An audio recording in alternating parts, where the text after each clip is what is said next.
Welcome to the Slop Farm. Enjoy the video. In this video, I will compare Figma variables versus styles. We'll explore how variables store dynamic values like numbers and strings, enabling powerful prototyping. Then, we'll look at how styles define consistent visual properties for elements such as colors and typography. By the end, you'll understand the key differences and confidently choose the best tool for your design needs, whether it's for static consistency or dynamic interactions. Figma styles are your go-to for establishing visual consistency.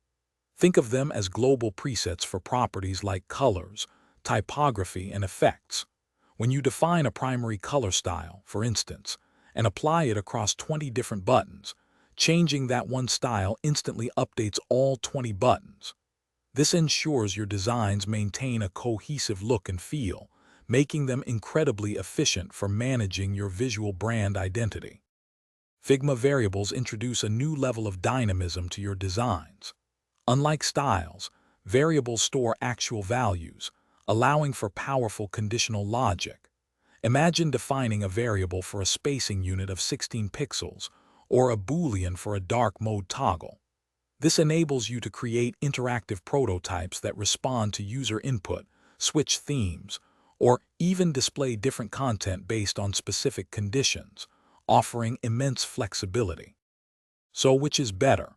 The truth is they both are, and they work best together.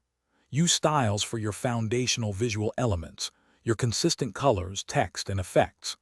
Then leverage variables for dynamic values like spacing tokens, theme switching, or interactive states. By combining these two powerful features, you can build a robust, adaptable, and highly efficient design system that scales effortlessly with your projects, offering the best of both worlds. Thanks for watching. Consider subscribing if we helped you today.